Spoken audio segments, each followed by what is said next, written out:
He beat me over the head.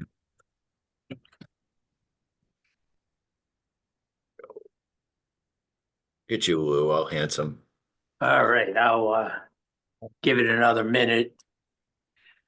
Let's see who else can joins here. The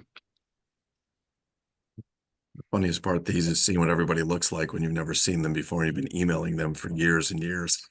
Although a lot of people don't use their cameras, which makes me crazy. Yeah. I tell people when they participate in these events, you need to turn your camera on. If it wasn't for this capability, we would be in person anyway. True. That's true. Yes. We're coming over to your house, John. We'll hang out there. That's fine. You know, everyone's welcome. We have hot coffee. There you go. I don't think we have donuts today. There's nobody's birthday, so there's no. Brian, weren't you going to send virtual donuts to everyone anyway? Wasn't that the plan? Yeah, you should be getting those any minute. Did you line up 14,000 virtual donuts? You should be getting those any second. John, I would give it about 2 or 3 more minutes. They're slowly starting to come in. Yeah, I see that. Thanks, Christina. Yeah. I was going to just do it now, but I'll give it another couple minutes.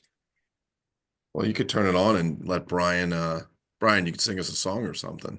Weren't you taking tap dance lessons or something? I had to quit. Bad day. Right, Had a bad day.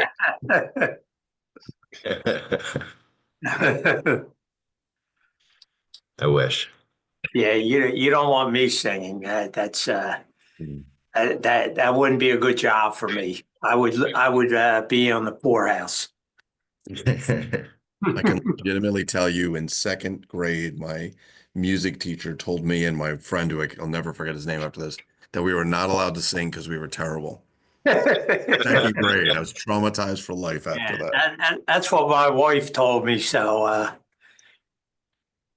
we try not to do that. Would sing or tell each other that you have a horrible voice. Okay. Yeah. Yeah. Can you imagine saying to a 2nd grader, you're not allowed to sing? We used to have to sit there in music class and do nothing. I think when I'm in the car by myself, I sound great, but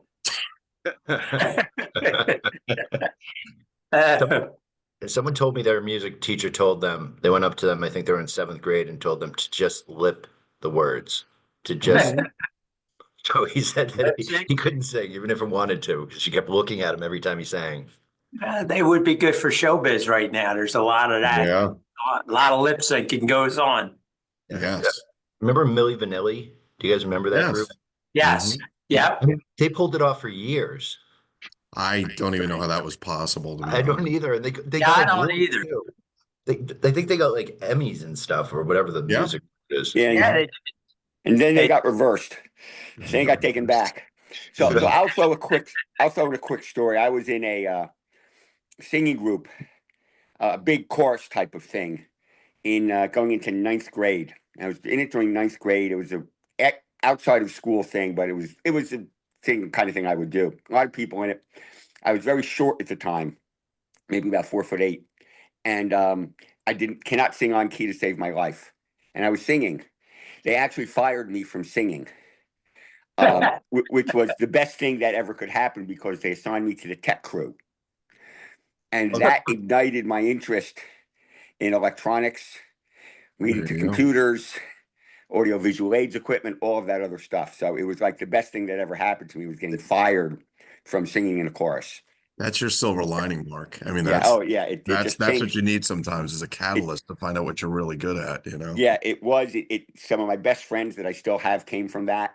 And it was just like a life-changing experience being fired from that. So, there you go. Origin story. Classic. Can't go wrong with that. Yeah. Okay. Let me introduce this. All right. Good morning, everyone.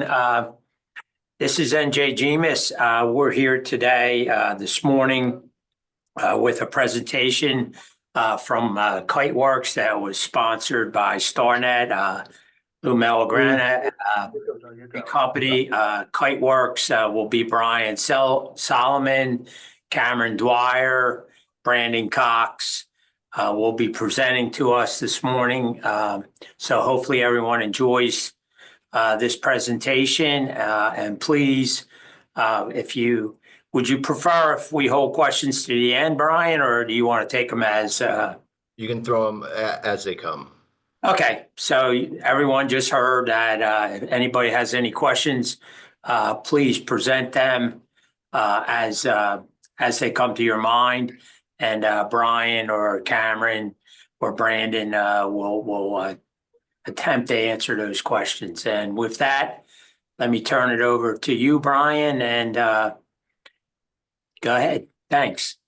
All right, so I'll start things off. So my name is Brian Solomon. I'm the channel account manager for Kiteworks. So what we want to do today, I cover the channel, so I work with Lou on a regular basis. I've been working with Lou for, I don't know, too long, 12 years, 13 years, maybe. I don't even know. It's been a while. But nonetheless, what we want to do is introduce you to our technology. It's a really, really cutting edge platform. It is a requirement in many different industries. So we fit in quite well with probably a lot of your customers today. So what I want to do is I want to start off, we're going to have Cameron do a quick about us, quickly go over about the company, and then Brandon's going to get into the solution. So I'm going to hand it off to Brandon right now. I'm sorry, to Cameron right now. Cameron, you want to take it away? Yeah, absolutely. Brian, thanks for that introduction. I'll share my screen. We can get this show on the road.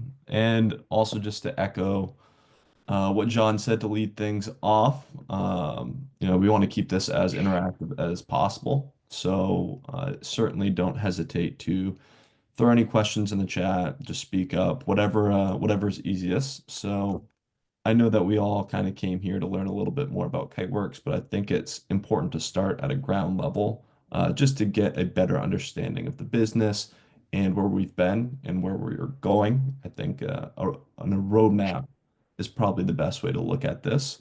So we got our roots back in the 90s. We're working with organizations worldwide, definitely clustered right here domestically in the United States. But we certainly have a lot of partners up in Canada, the UK, Southeast Asia, expanding to South America. Um, so millions of users worldwide. I think it's 3,500. I think we're closing in on the 4,000 mark right now. And whenever you think about Kiteworks, you see these three letters right here, PDN. Think about it as a private data network. And what that means is Kiteworks exists today to protect your most sensitive information that organizations can't afford to end up in the wrong hands in transit and at rest. And Brandon's going to hop into how we do what we do and the communication channels that we work in. But at its core, that's what Kiteworks is, right? Protecting all your communication channels, all the sensitive information that's going in and out of your organization. That's who we are, the secure wrapper, but also the reporting and the logging on the back end. Okay, so typically how these conversations get going, especially when we're thinking about SLED organizations, folks come to us with security or compliance concerns, but then those begin to evolve. I would say that one of our biggest use cases is a consolidation of unsecure solutions that folks are currently using for collaboration. But obviously, as we forge ahead, it's hard to believe that it's 2025 already, but the compliance and privacy mandates that we're all confronted with on a daily basis that are continuously evolving, they're only becoming more stringent. And that's also what the value that Kiteworks can provide for you all is the secure protection and the reporting on the back end to help you meet whatever compliance mandate you're going to encounter, whether that's CGIS, CMMC, the list goes on and on with all the acronyms. We'll touch on them a little bit later. And I alluded to this earlier, right? So Kiteworks, we're in virtually every major industry on an international basis. So, at initial glance, it's hard to think about the commonalities that they share, especially down here in the financial services, government, manufacturing, that laundry list right there. The big thing is that all of these industries specialize in exchanging super sensitive content that they can't afford to get into the wrong hands. And that's why they ultimately rely on Kiteworks on a daily basis to complete those workflows. So, Yeah, you if know, I can just say real quick, so for everybody here that has to meet GIF compliancy, this solves a lot of that issue for you guys. And pretty much, I think everybody has to abide by it at this point, or is on their way to abiding by it. Even though, like you said, sieges for police and things like that, it's a very good fit for that. thanks for that, Lou. Yeah. So any of the compliance mandates, the I like to call them the alphabet soup mandates, because they're just stringing together a bunch of letters. There's a good chance that we already solve for those when we're thinking about how you're handling the data. But appreciate that, Lou. Any other questions or things before we get into the nuts and bolts? Yeah, with the government camera, is that any work with the federal government? Yeah, so we do a lot of work with the federal government. I saw that this call is being recorded. Certainly a lot of three-letter agencies that you're very familiar with. Okay. I appreciate that. I would say one of our biggest customers is NIST. So the people writing the rule book, I know it's, not necessarily a one-to-one for those three-letter agencies that we're all thinking about in our head. But Now, as far as your PDN product, does that have any endorsements, federal government endorsements, as far as it's endorsed to process data up to the secret level, top secret level, sensitive only? I mean, any endorsements like that? Yeah, 100%. So we've been FedRAMP moderate since 2017, and we're wrapping up the FedRAMP High process right now, looking to be FedRAMP High by the end of 2025. So I would say that those are largest federal endorsements, certainly, with the FedRAMP authorization being that golden stamp of approval, so to speak. So All right. it's good for federal, it's good for local. Is that what you're saying, Cameron? Yeah, if you're checking all the boxes, for the federal space to work in the defense, if you're a defense industrial base Yeah, if it's good for organization, the federal, it's better for the industry. right? And there's something to be said too.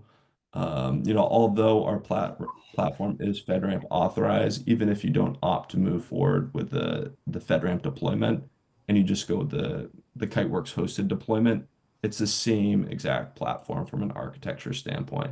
You're getting the same thing that you'd be getting if you did move forward with a FedRAMP deployment. Any other questions before we hand over to Brandon? He's the guy that you guys have probably all been waiting to speak to. Are you similarly certified on state ramp as well as Fed? Brandon, can you answer that one for me? I haven't really encountered the state ramp question too often. Yeah, so I mean, in the eyes of most of the legislators, FedRAMP and state ramp are, if you're FedRAMP moderate authorized, you should be good for all of the levels of state ramp. So I think with us becoming FedRAMP high, it'll be considered 1-to-1 in terms of our compliance.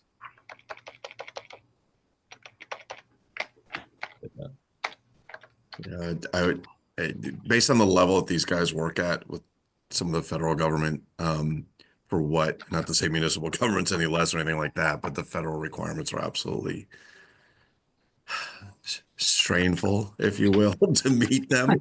So usually if I pretty much, I don't, well, actually, unless there's someone out there, somebody else knows, I don't know anything that's federally ready that's not state or local.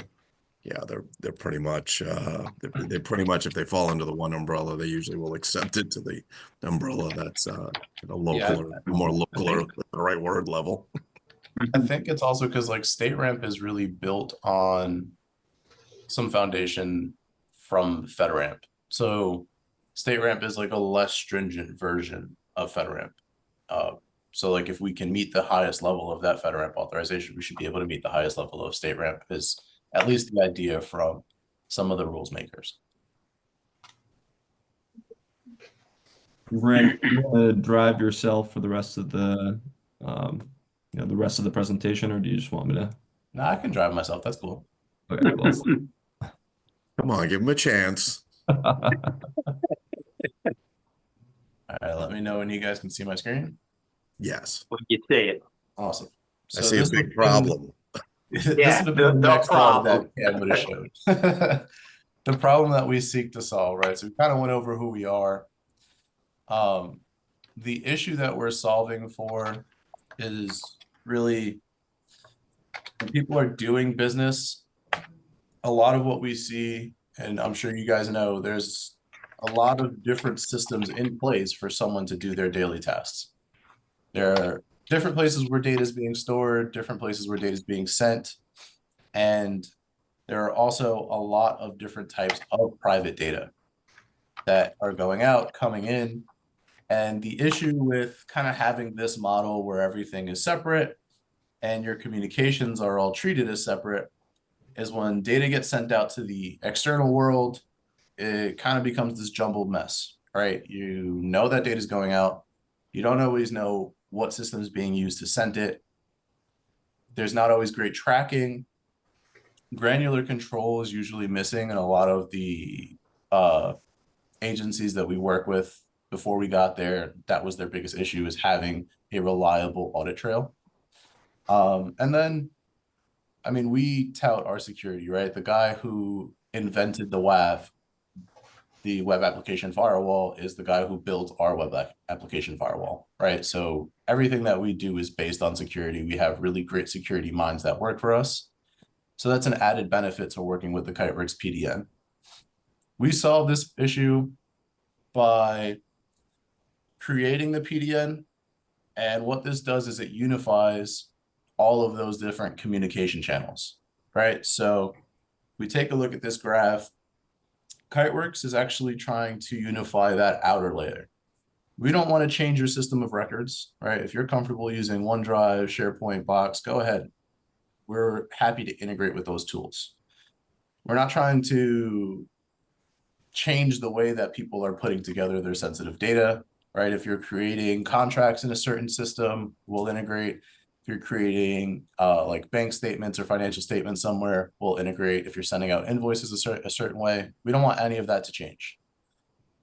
What we're doing is we're taking your file sharing, your email, your automation platforms, your API integrations, and we're putting them in a secure tool.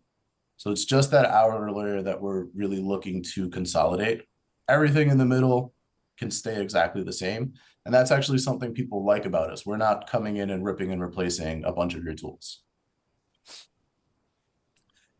And what we do is we unify that outer layer, so all of those communication channels, give a great way to track it. We can integrate with a SIM and a SOAR. The nice thing about Kiteworks is we have an audit log that looks a lot like a SIM. I came from Splunk, and I've done a lot of work on the back end of Splunk, kind of building out these different dashboards so that I can track data for certain systems. The Kiteworks audit log genuinely looks exactly like a dashboard I would build. So you have that in Kiteworks inherently, and you can export it outside. And we also offer a lot of control.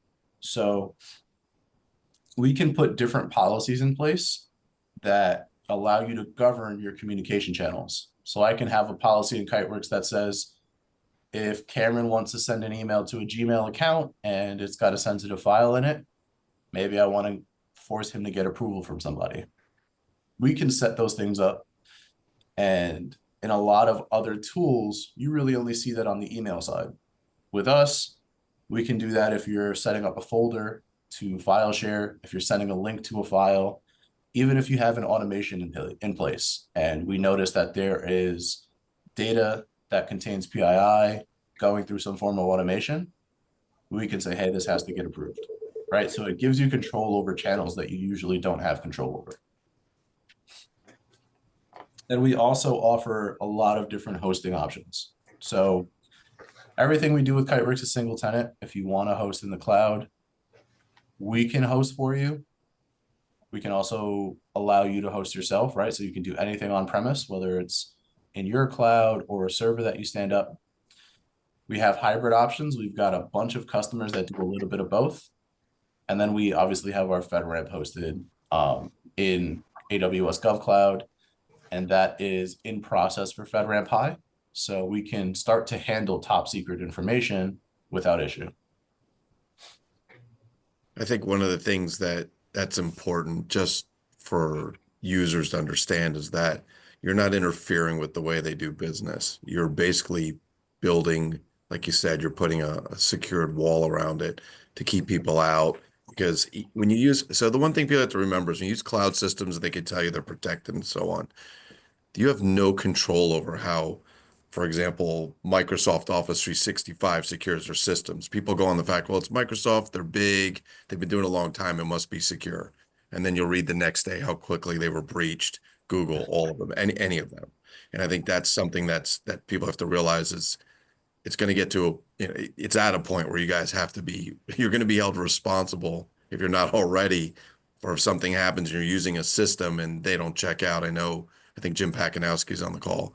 And Jim, I'm not going to mention who the vendor is, but they wanted to put him on cloud with that MFA. I can't, Jim's like, I'm not putting it on. I can't control that. He couldn't control that till they finally put it on. But you're trusting the vendor to do what they're supposed to do. And as much as it sounds like we want to make sure everybody's a good guy and stuff, people make mistakes all the time. Vendors get hacked, customers get hacked. So this is giving you an opportunity. It's still allowed to run your processes and all your automation, like you said, and have some control and some high visibility. Because I'm going to tell you now, email is the #1 way into somebody's network, either on purpose with a breach or accidentally with a breach, or even to have information go out accidentally. We actually had a client, they fired a guy. It was a big mortgage company. They fired a guy. He put a USB stick in his computer, took all the data, and went and sold everybody's social security numbers out the door. I already sent that out. That's what I'm saying. I sent that out. So that's the kind of things that, you just have to keep in mind that as much as we want to trust everybody to do the right thing, and we're all trying to do the right thing, people make mistakes. And the only thing that's going to happen is whether it's your fault or not, you're going to be held responsible for fixing it, correcting it, sitting on the stand, answering to your boss, and they're never comfortable discussions. I can tell you that. Never. So I just wanted to say that. Sorry, Cameron. I mean, No, that's a really great point, Lou. And what we'll get into a little bit here is how we start to, we built this part of Kiteworks that I'm showing now. This is like the core of Kiteworks. This is when we were mostly focused on sending files. What we're going to start getting into is how Kiteworks is evolving into a risk mitigation and management company. And the most important thing that we're trying to help you mitigate and help your customers mitigate is human error. And that is, I think it's like 85% of all breaches come from somebody just doing something, either sending a piece of information the wrong way or receiving it the wrong way. And we are at a point where we have automated systems to mitigate that risk. So I'll start jumping into this. But first, just want to kind of go over real quick the pillars of Kiteworks, right? The private data network. We have 4 pillars. Everything that we build into our platform falls into one of these 4 pillars. So we're either unifying, right, helping you consolidate systems, tracking, offering you really great ways to track what is happening in your environment, control, which is driven by policy. These policies that we built, we work with NIST. It's on our website, so I can mention them. A lot of these policies that we've put in place in the way that we structure them is based on their recommendation. They're the first people who used our policies. And so the guys who are making the rules are using the policies that we built, and they helped us build them out. And then the security, right? A big difference between us and a lot of players in this field is how we secure data, because we do what is called true double encryption. A lot of the time when someone says that their data is double encrypted, what they mean is it's encrypted at rest, the file disk is encrypted, and then it's also encrypted in transit, which is technically double encryption. But the truth is, if your file disk is the only thing that's encrypted, that means once I get on that disk, I can grab whatever file I want. Nothing is encrypted anymore because I'm on it. The way that we have coded Kiteworks is data is encrypted at the disk level and the file level. So if I break in, I still have to be able to break another level of encryption without setting anything off. And that adds a lot more protection to your data. And that's why we're getting into like the top secret field. And so I'm going to skip through this one because it's a lot, but this is essentially just going over how Kiteworks is built. The core of our platform, everything that we do is built with security in mind from the ground up. So as Cameron said, even if you don't go with our FedRAMP option, you're still getting the same FedRAMP code base. So all of the security that's built into those FedRAMP controls exists on our hosted option or our on-premise option. The code base never changes. And to ensure that everything is, up to par, we're constantly doing anomaly detection, intrusion detection, pen testing, vulnerability assessments. We actually just found a really, really large zero-day vulnerability in one of our partners, held an update until we worked with them to fix it. And that could have been a big issue. And we've actually done that a few times. We found 0 days in Microsoft that we've pointed out to them and helped them fix.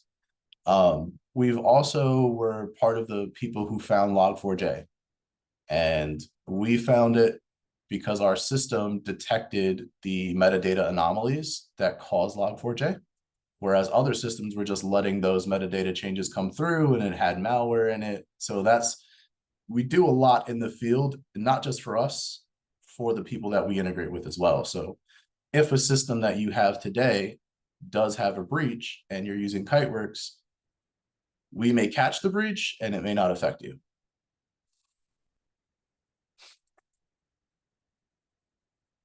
These are the different ways that we can send data. So we have your typical file sharing. I want to set up a secure web folder on a portal and invite people in to access data from that portal. We can do that. We can also send out secure links to data. So if I want to send someone a file for them to view, I can send a link to that file. We handle email. It's a huge piece of what we do. Kiteworks has a secure email portal, but we also have an email protection gateway platform that allows you to continue working through Outlook or Gmail, and everything passes through that gateway, and we basically just pick up the sensitive stuff. If I'm sending an email to Brian and I'm like, hey, let's go to happy hour at 4, that won't go through Kiteworks. But then if I send an email to Brian that says, here's a customer's invoice, that will get picked up by Kiteworks. And so that's what I mean, like that automated process of securing your email is really important because I may not always do what I'm trained to do in those situations. So even if I send something out the wrong way, Kiteworks is still able to grab it and secure it. But then we can also do things like secure web forms, automation. So SFTP, managed file transfer, APIs, all of that can happen in our environment. Everything that passes through, even if it's automated, passes through Kiteworks security. So all of the security behind the product even lives in integrations with other platforms. And we've recently introduced an AI data gateway. And so what we're doing in Kiteworks today is we're trying to give you a secure AI platform, right? We do know that this is really the future of doing business. A lot of people are feeding their data to like a chat GPT, which is completely unsecure. It's a black box. It's bad news. What we're doing in Kiteworks is we're building a completely contained AI that lives within the virtually hardened appliance that we supply to our customers. And if you want to turn that on and use it, you have it there. If not, you keep it turned off. Can I just say something about that real fast, Brandon? Oh, I'm sorry. No, you're good. I was just going to say, so what Brandon said, it's a very important statement. With AI, everybody's, well, the way of the future, we got to go. And I understand that. But what people have to understand, when you start feeding data into chat GPT or any of these publicly available platforms, especially when they're free, that data doesn't go in and disappear. That data goes in and sits inside their engines and gets re-algorithm into future chat GPT information. So as this is happening, and I actually sat through a conference with another vendor last week that doesn't do anything with this. They were just talking about people using AI. They said the same thing. if you're doing that, you need something secured for your, I mean, if you're writing a resume, that's up to you. But if you're doing company-based stuff, you don't want that information floating around in the public chat GPT cloud. There could be stuff in there that, you think, oh, it's an innocent system. It's just taking dictation and rewriting it in a better format, pulling some info for me. That data is being collected. It's no different than you using Facebook or Facebook Messenger. They're collecting all that. And you really don't probably want a lot of your stuff out there. That's why now the big thing that that's being talked about is these private AI, chat GPT, if you will, their private AI inside so that data doesn't go out. So some of these bigger companies already have started to implement products like this or implement their own so that this data doesn't get leaked. Matter of fact, the owner of one of the companies I was at said, "Oh, you need to start using, chat GPT, but not the public one. You need to use ours because if you start putting our information out there, all of it's going to go out and anybody can put." And he's very right. So it's very, very important. It's nice to have all these tools, but we have to always think about security. There's so many. In Italian, we call them schivos, which are just bad people that are out there just trying to get anything to get in. Any little piece of information is a way in. So it's really, really important just to touch on that. Sorry, Brent. No, I mean, all great points. And that's why we're building this. I think we are Palo Alto Networks, they're gigantic, right? They probably have something like this on the horizon. But at least in this field, the secure data channels, we're probably the first company that's truly trying to build a piece of AI that tags along with our product and is completely siloed. So definitely some exciting stuff coming from us. Brandon, what's used as the training database for your AI? So the fun part about this is we have a guy who worked on Sora AI, which is part of ChatGPT. He was somehow convinced to come to Kiteworks and he's building our own system. So I think he's using a training database that is GovCloud recommended. I forgot what it's called. It's not built on ChatGPT or anything like that. It's just something that's completely homegrown. Yeah, I asked because it's going to have training data unique to your business. Yep. To answer the questions that customers would, put at it. Actually, Mr. Tugman, I believe what Brandon will be doing is taking out the entire Encyclopedia Britannica series. He will be reading page by page, line by line, the entire series into his own chat GPT. I heard. Or if it's unsupervised training, just connect it to the internet and let it go. Yep. Yeah. Right. Yep. Yeah, Very careful with I can that. get that information for you guys if it's something that you're interested in. I'm trying to see if I can pull it up right now. Yeah, I'm curious, and I'd be curious as to which LLM is being used. Yeah, we can definitely find that information for you. I know we have it. It's slipping my mind right now. Okay. Thanks. No problem. So to move along, these are some things that we're doing to attempt to help mitigate more risk for our customers. So first two things that we've built are called Safe Edit and Safe View. I don't know if it's impossible to find someone doing Safe Edit, but I think it'd be extremely difficult for someone to replicate what we're doing with Safe Edit. Safe Edit allows users to come into our platform, collaborate on data, make edits to files, any file type. It is technology agnostic. And the fun thing about how it works is nobody is ever accessing the actual file.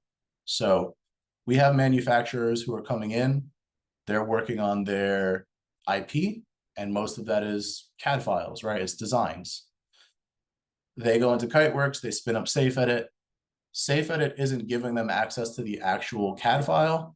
It's giving them a video stream of that CAD file being spun up on a virtual machine. That helps in a lot of ways. The first way, they can't copy any data out. They can't take screenshots of it. It's also watermarked, right? Because we're watermarking everything that's happening on that VM. Second way that's cool, nothing is getting stored in the browser itself. There's no cache happening because it's not happening through the browser. It's happening through a virtual machine. And because they don't have access to the file, they can't pull it out of Kiteworks without someone in our customer's organization saying, yes, you can pull this out of Kiteworks. And some companies may offer something like that for office documents. I don't think anyone else is offering it for everything. I mean, we've got really big players in the legal industry that are using this to work on their contracts. We have big players in the manufacturing industry that are using this to work on their IP. And we're starting to get into like the biopharma industry. And we have a really large client there that's thinking about using this for essentially the building of different medicine, right? So they're kind of collecting genome data and they're going into here and their information is being put into Kiteworks. Our AI is working on them organizing that, and then they're going into safe edit and they're actually building out structure for different medicine. It's pretty cool. A lot of it is really cutting edge technology. SafeView does what safe edit does without the editing part, right? You can view any file type in Kiteworks, you just can't make edits to it. All the same protections, no editing allowed. Sorry about that. And then on the audit log side, what we've done is we've created an audit log that's pretty similar to a SIM. And we also have a lot of tracking reports that are available in Kiteworks. So we can show you reports that are kind of canned. You can build out completely custom reports. You can track everything that's happening in Kiteworks. And because we offer the ability to integrate with like file tagging, you can get really granular on the type of reports you're building, right? So if you're tagging data in your environment, those tags can live in Kiteworks. We can read them, we can work with them, we can allow you to track based on the tag and build policy based on the tag. So Brandon, can you just talk a little bit about tagging for a second? Is that something you mean that you do within Kiteworks, tagging those files? So Yep. you're basically sticking a marker on it saying, watch this kind of thing? Exactly, yeah. So we've got, I mean, you have your regular tags of like public, non-public, restricted, sensitive, or secret, depending on the industry. But we also have the ability to integrate with MIP and AIP. So if we're working with someone who's creating completely custom tags, right? And this comes into play with like the defense industrial base. If you're tagging something as CUI, for example, we can read that custom tag and it can live in Kiteworks and you can build rules on it. We get the same thing with like no foreign. That's a really popular tag that we see a lot too with our government contractors. So it makes it really easy for you to have data be ingested with a tag. And something that we are about to release in our next release, which I think comes out in May, is if data is coming into Kiteworks without a tag, you can add a tag to it. So we're going to start being able to tag data in our environment, and that tag will live with the file when it leaves. And so we have people who are preparing to put a policy in place that says anytime something comes in without a tag, Kiteworks makes the person who uploaded that data apply a tag to it. Thank you. Sorry. No problem. Okay, so we start getting into risk policies, and that's what I was just talking about, right? The ability to enforce a rule.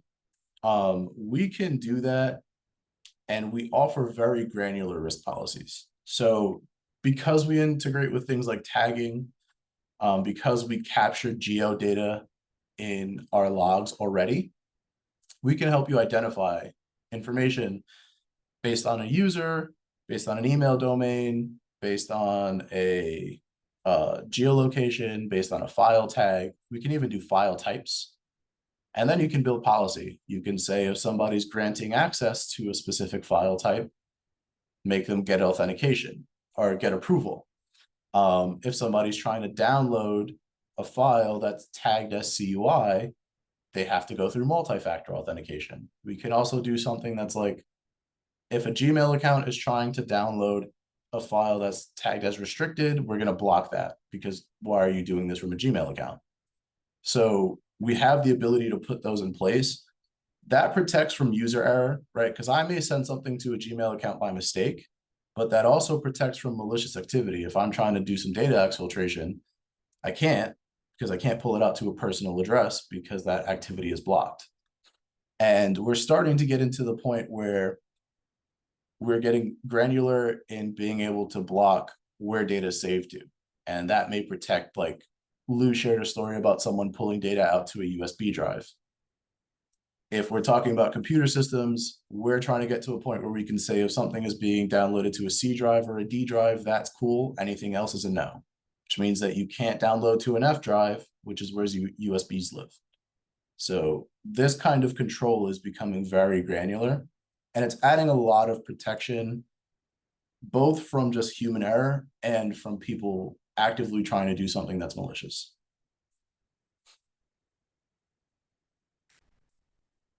And so to go back through these deployment options, right?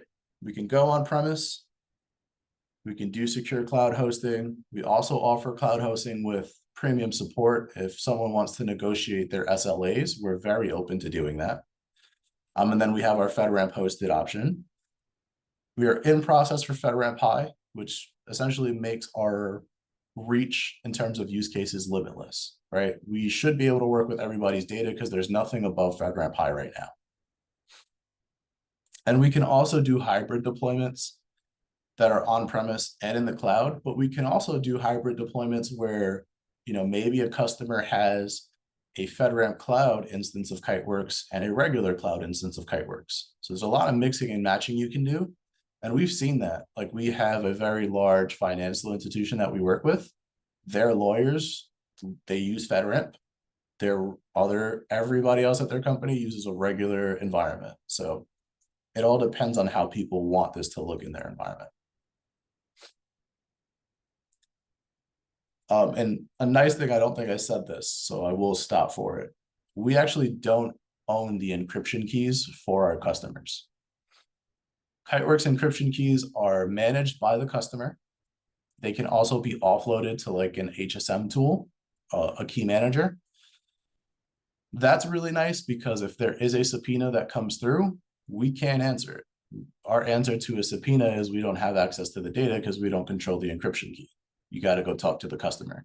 That's really nice because some other vendors, well, most other vendors do own those encryption keys. So if a subpoena comes through and someone's trying to look at your data for an audit or a criminal case or a legal case of any sort, those vendors have to provide all of your data. With us, you don't really get blindsided because we're sending that subpoena to you. And it's kind of nice to have that peace of mind that you're not going to be involved in some legal action without knowing about it and then just have someone show up one day and say, hey, we found these 10 things.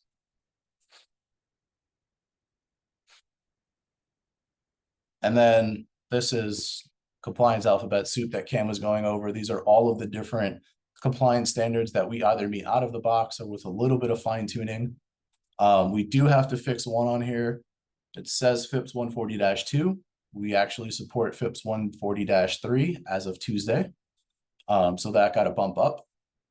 But yeah, we have things that are healthcare specific, financial services specific, government specific.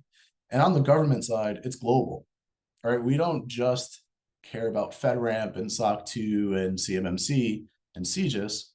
We also deal with GDPR and ITAR and IRAP and ANSI. So these are all of these other very strict compliance standards from other countries that we can also adhere to.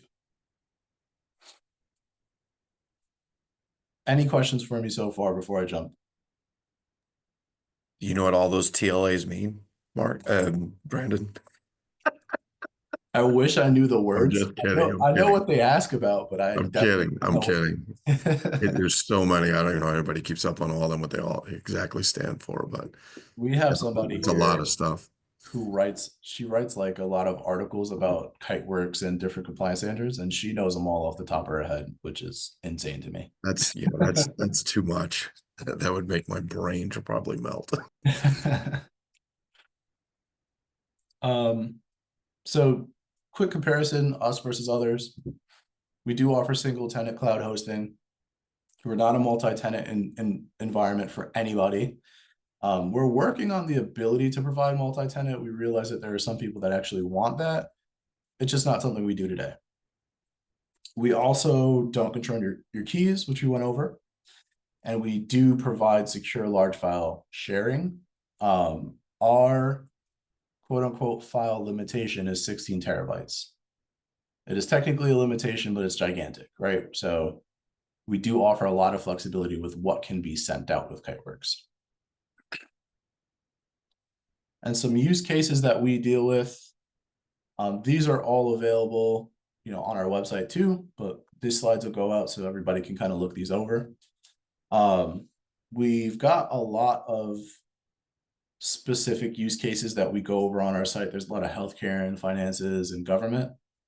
This one is just really going over getting to and maintaining CJIS compliance, right? And how we did that was pretty simple. We deployed on-premise, and we included a different level of encryption with single sign-on authentication, right? So ensuring that users are going through the right sort of authentication ends up being really important for a lot of these compliance standards. Our audit trail, it essentially gets you to where you need to be with all of these compliance standards, right? Everything that is asking for an audit trail gets satisfied by what we provide. But also the amount of detail for the Department of OIG that we provide in these audit logs help their security operations team a ton with going through the initial audit to prove out compliance. And we take the time to help build reports with our customers that you can utilize towards these audits. So it's not just here's the logs, deal with it yourself.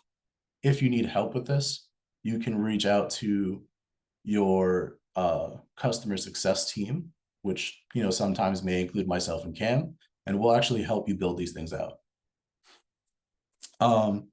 Another thing that we do, we have F-Secure built into Kiteworks, so that does antivirus scanning. We also have fail to ban built into Kiteworks, which does intrusion detection. Two important things for CJIS. We scan everything for viruses, malware, ransomware, and metadata changes. And we are also looking for different hacking methods. So we check against people's IP address to make sure we're not getting a bunch of failed logins from the same IP. And we'll automatically ban an IP if we do get over a certain amount. So that intrusion detection system does a lot to keep the environment secure. And then the email protection gateway was used by this department to automatically encrypt emails that contain CUI. We've also done this for people who are really dealing with less in terms of the compliance. So this defense contractor was just trying to meet the cybersecurity executive order, which talked about securing email, providing multi-factor, enforcing single sign-on, using FIPS encryption. We can do all of that stuff out of the box. We don't really even have to turn on anything additional. You just basically deploy Kiteworks, the email protection gateway. We set up a few rules, we set up single sign-on, and you're good. A lot of the path forward for some of these requirements with other vendors requires bells and whistles to get turned on and for you to go through a long deployment process. I've personally gone through a deployment with a similar use case to this. We got them set up and running in 3 weeks, which in terms of a deployment process that cares about CMMC, that's extremely short. And one of the things that, if you guys aren't aware, one of the things that we're seeing, because we deal with some of your police stations, is that, I don't know, sometime within, I think the last 6 months or last year, the police stations are getting emails from, I think the state police are sending them to them on behalf of the FBI that police email is going to have to be 100% encrypted end-to-end within the next 2 years. Matter of fact, one of the ones that we're working with, they were just told that they need to have it done, I think within the next, geez, it was like state police audited them and they have to have it done, I don't know, within the next few months or something like that. So it's going to be required, even for things that you wouldn't think it would be. Any piece of information, you can have an email, a header, an email address, all that stuff can be used against anyone. And when people are in a hurry, humans make mistakes, you know. So And that's Kiteworks handles that in a few different ways, which is nice, because it's one thing to say that we can convert an email into a Kiteworks email and then it's secure. But then we also have people who are like, well, we don't want everybody to have to go to Kiteworks. We want this to land in their inbox. Can you secure it that way? And the answer is yes. You can use like PGP and S/MIME encryption in Kiteworks. You can generate those keys in our platform, store them in our platform, and send an email out securely that way. I know for police departments, that's a big deal. They usually use some form of PGP encryption, and they usually have things land in someone's actual inbox. So we kind of adhere to that.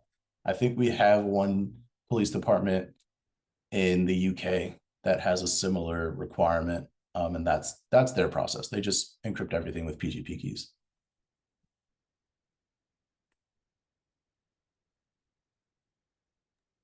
And then last use case, this is a super popular one. We get this, I mean, Cam, probably like 50% of your calls are someone asking about CMMC at this point, right? Yeah, I would say conservatively. So the ability to handle very sensitive information. The nice thing about Kiteworks is that we mitigate a lot of risk for the customers. The thing that sucks about CMMC is people usually don't know what is CUI, right? The biggest part of becoming compliant with a standard like this is figuring out how to identify the data. And so part of what the AI that we couple with our platform today is going to help do is identify data, right?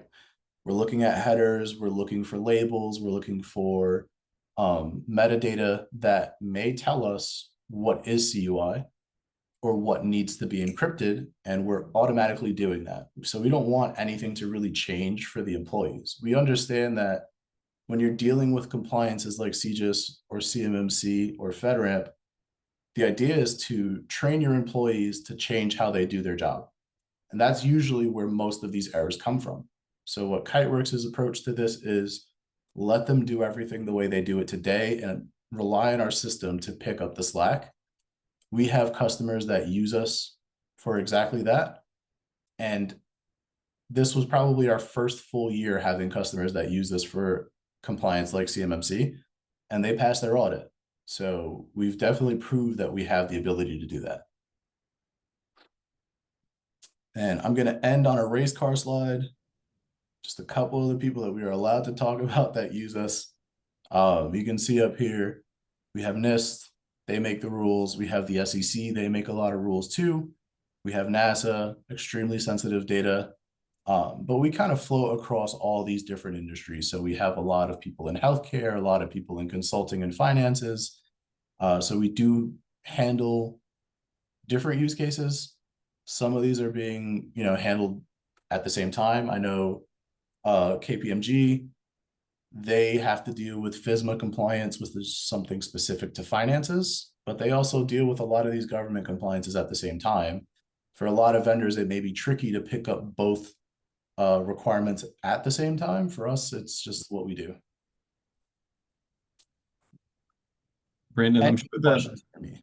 Yeah, Brandon, I'm sure that a lot of folks on the call and just in general, they're using, their Microsoft shops like us. And I know you alluded to this earlier, can you just touch on briefly how we work with, folks' O365 and how we secure that, via Kiteworks?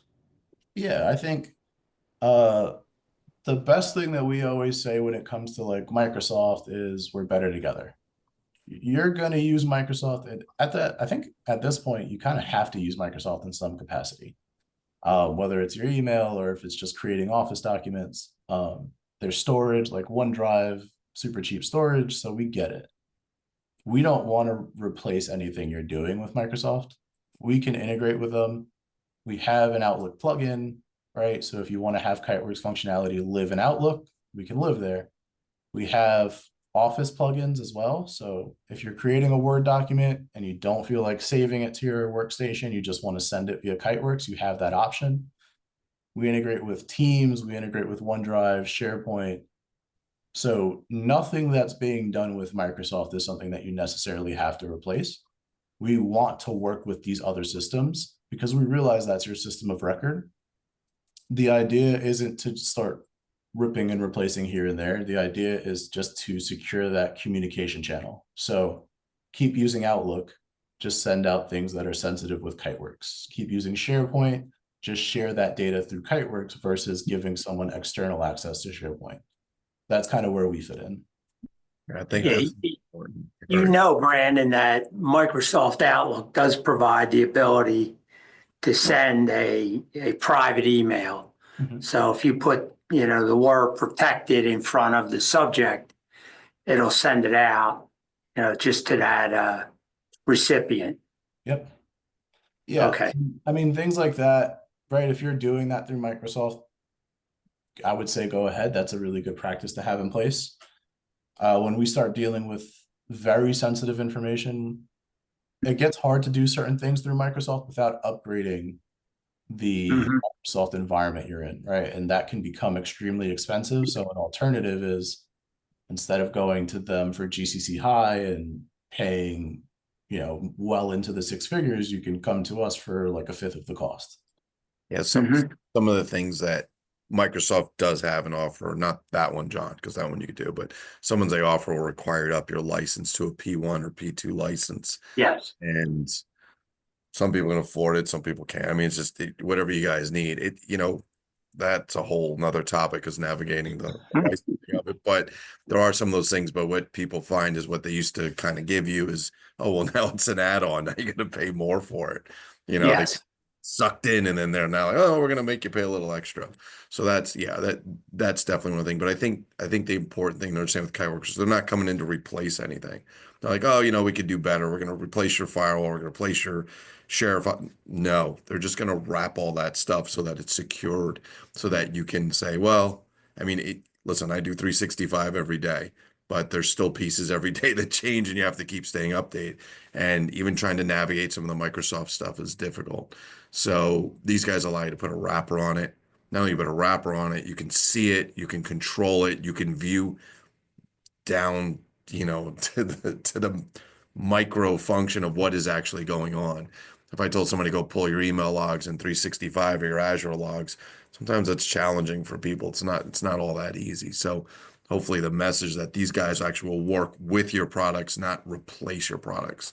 That's kind of important, because a lot of times I've got to go buy something else and rip out, and everybody's comfortable using, you know, OneDrive. Okay, that's fine.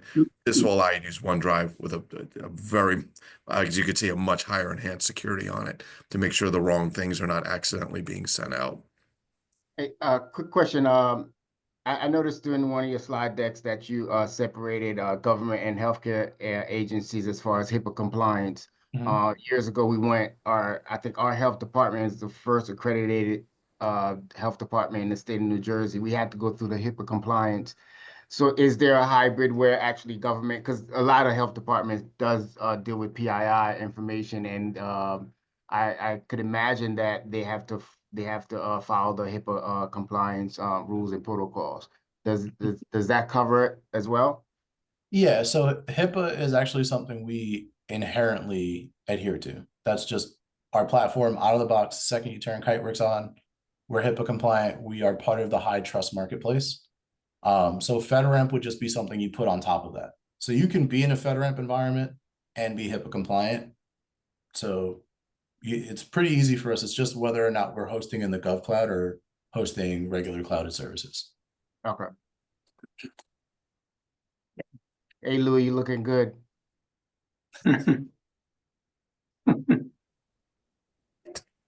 Hey, a general question to Kiteworks, whoever wants to answer it. Your PDN product, to me, sounded very much like a VPN service. What's the distinction between that and VPN capabilities? Yeah, I can answer that. So I think the biggest distinction is that we have like a web portal you can go into. So it's more interactive. The other differentiator for us is, despite the fact that we push the better together story, Kiteworks can stand on its own. We do have a lot of customers that use Kiteworks as like a secure enclave, completely separate from everything else. They don't do any sending, sharing, or storing on any other platform. Kiteworks stands on its own and it handles that secure enclave without interaction with other systems. So the story that we want people to really understand is we're not ripping and replacing. But the truth is that Kiteworks could stand on its own and rip and replace if you wanted it to. So I think that's where we differ from a VPN, where VPN doesn't do much when it's on its own, and Kiteworks is still fully functional when it's on its own. Okay.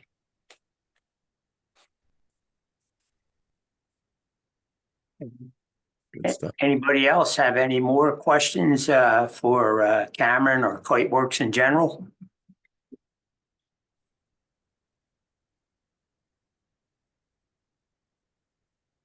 Okay, well, with that, Brandon, Brian and company, Kiteworks in general, Lou, of course. Thank you for presentation, good presentation, a lot of good information. Hopefully the GMIS folks that sat on the call were able to see where your product would be a benefit to their operations, and best of luck in that regard.